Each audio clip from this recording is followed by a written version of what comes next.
लीजिए सुनिए जयशंकर प्रसाद की लिखी कहानी घीसू। वाचन समीर गोस्वामी का है। संध्या की कालिमा और निर्जनता में किसी कुएं पर नगर के बाहर बड़ी प्यारी स्वर लहरी गूंजने लगती। घीसू को गाने का चस्का था, परंतु जब कोई ना सुने वो अपनी बूटी अपने लिए घोंटता और आप ही पीता। जब उसकी रसीली तान दो चार को पास बुला लेती वो चुप हो जाता, अपनी बटुई में सामान बटोरने लगता और चल देता। कोई नया कुआं खोजता। कुछ दिन वहां अड्डा जमता। सब करने पर भी वो 9 बजे नंदू बाबू के कमरे में पहुंच ही जाता। नंदू बाबू का भी वही समय था, बीन लेकर बैठने का। घीसू को देखते ही वो कह देते, आ गए घीसू? हां बाबू। गहरे बाजों ने बड़ी धूल उड़ाई। साफे का लोच आते आते बिगड़ गया। कहते कहते वो प्रायः अपने जयपुरी गमछे को बड़ी मीठी आंखों से देखता और नंदू बाबू उसके कंधे तक बाल, छोटी छोटी दाढ़ी, बड़ी बड़ी गुलाबी आंखों को स्नेह से देखते। घीसू उनका नित्य दर्शन करने वाला, उनकी बीन सुनने वाला भक्त था। नंदू बाबू उसे अपने डिब्बे से 2 खिल्ली पान की देते हुए कहते, लो इसे जमा लो। क्यों, तुम तो इसे जमा लेना ही कहते हो ना। वो विनम्र भाव से पान लेते हुए हंस देता। उसके स्वच्छ मोती से दांत हंसने लगते। घीसू की अवस्था 25 की होगी। उसकी बूढ़ी माता को मरे भी 3 वर्ष हो गए थे।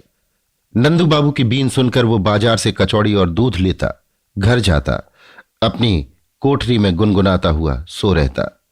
उसकी पूंजी थी 100 रुपए। वो रेजगी और पैसे की थैली लेकर दशाश्वमेध पर बैठता। 1 पैसा रुपया बट्टा लिया करता और उसे 12-14 आने की बचत हो जाती थी। गोविंद राम जब बूटी बनाकर उसे बुलाते वो अस्वीकार करता। गोविंद राम कहते, बड़ा कंजूस है, सोचता है पिलाना पड़ेगा, इसी डर से नहीं पीता। घीसू कहता, नहीं भाई, मैं संध्या को केवल 1 ही बार पीता हूं।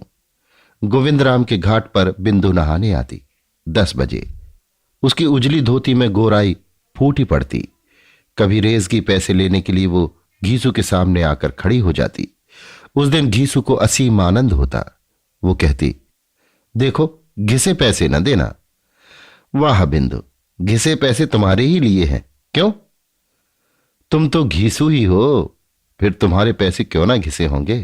कहकर जब वो मुस्कुरा देती तो घीसू कहता, बिंदु, इस दुनिया में मुझसे अधिक कोई ना घिसा, इसीलिए तो मेरे माता पिता ने नाम घीसू रखा था।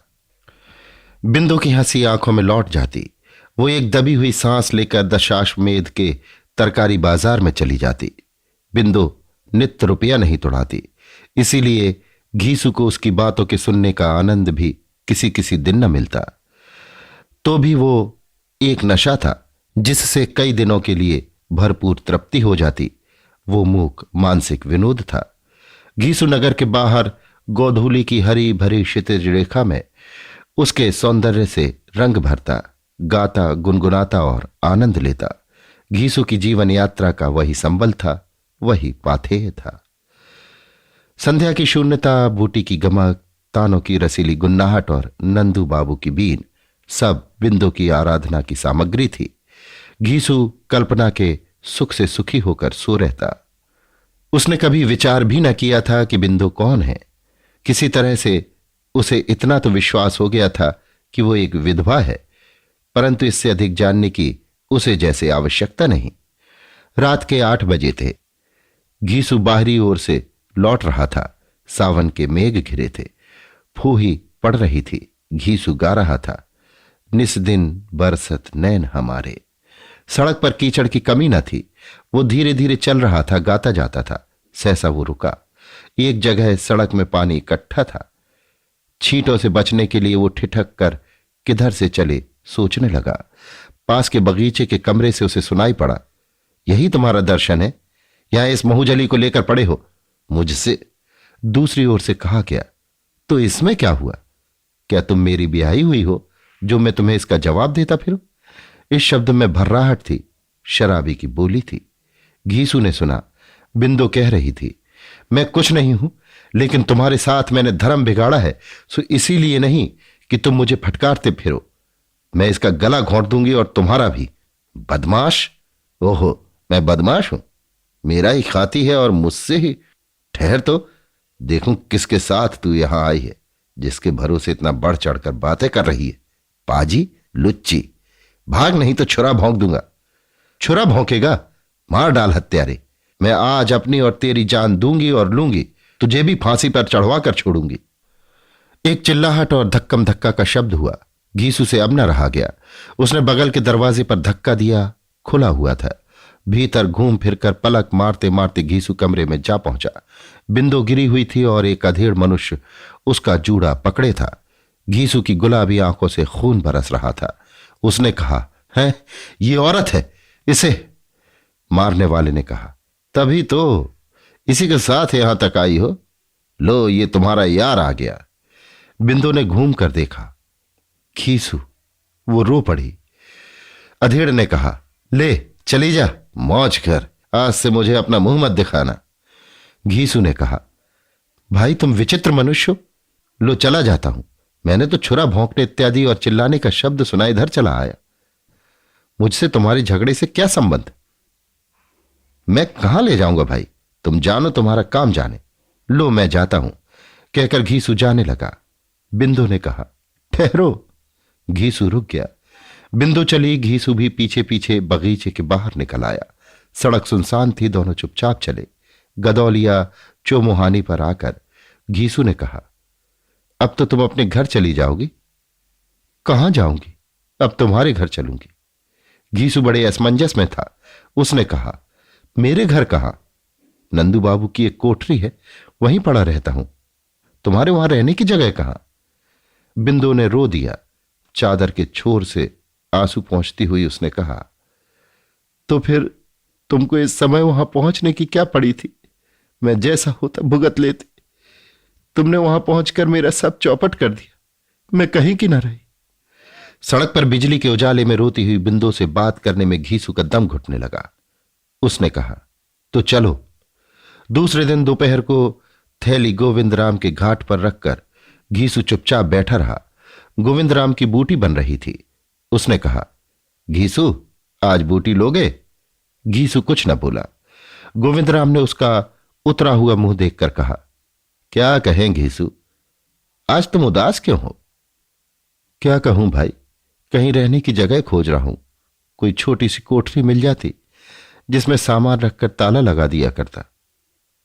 गोविंद राम ने पूछा, जहां रहते थे वहां अब जगह नहीं है। इसी मढ़ी में क्यों नहीं रहते?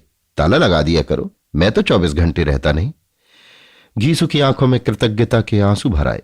गोविंद ने कहा, तो उठो, आज तो बूटी छान लो। घीसू पैसे की दुकान लगाकर अब भी बैठता है और बिंदु नित्य गंगा नहाने आती है। वो घीसू की दुकान पर खड़ी होती है। उसे वो 4 आने पैसे देता है। अब दोनों हंसते नहीं, मुस्कुराते नहीं। घीसू का बाहरी ओर जाना छूट गया है। गोविंद राम की डोंगी पर उस पार हो आता है। लौटते हुए बीच गंगा में से उसकी लहरीली तान सुनाई पड़ती है, किंतु घाट पर आते आते चुप। बिंदु नित्य पैसा लेने आती, ना तो कुछ बोलती और ना घीसू कुछ कहता। घीसू की बड़ी बड़ी आंखों के चारों ओर हल्के गड्ढे पड़ गए थे। बिंदु उसे स्थिर दृष्टि से देखती और चली जाती। दिन पर दिन वो ये भी देखती थी कि पैसों की ढेरी कम होती जाती है। घीसू का शरीर भी गिरता जा रहा है। फिर भी एक शब्द नहीं, एक बार पूछने का काम नहीं। गोविंद राम ने एक दिन पूछा, घीसू तुम्हारी तान इधर नहीं सुनाई पड़ी? उसने कहा, तबीयत अच्छी नहीं है।